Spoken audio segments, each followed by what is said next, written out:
Shruti's happy time.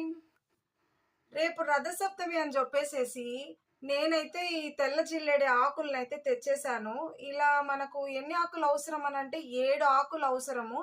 Rathasaptami రోజు ఇవి పెట్టుకొని స్నానం చేయాలన్నమాట.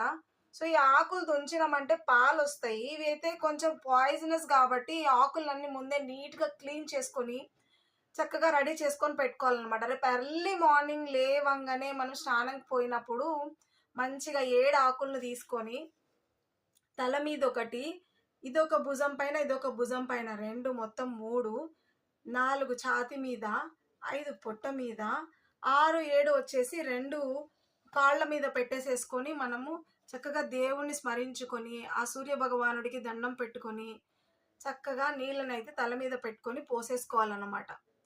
సో ఇది చేయడం వల్ల ఏంటి అని అంటే మనకు ఆ సూర్య భగవానుడు ఆయుష్ని ఇచ్చేసేసి మనకి మంచి ఆరోగ్యాన్ని ప్రసాదిస్తాడంట. సో ఆయన్ని మనము ఈ విధంగా మనం కొలుచుకోవాలి. సో కాబట్టి ఇవన్నీ చేయడం వల్ల మనకు మంచిదే కదా.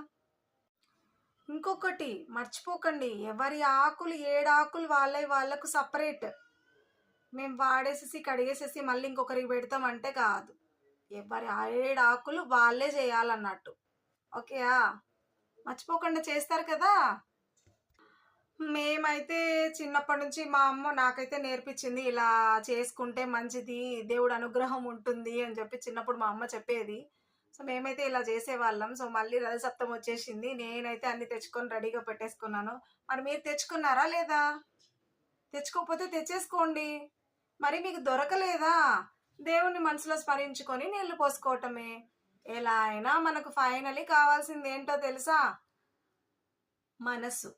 మన మనసు ఎంత క్లియర్గా ఉంటుందో మనకు దేవుడు అన్నీ అంతే మంచిగా చేస్తాడు. మన మనసును చక్కగా ఉంచుకోవాలన్నమాట.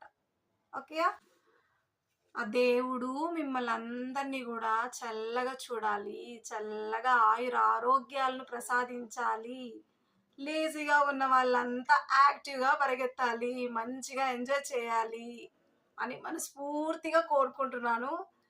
హ్యాపీ రథసప్తమి.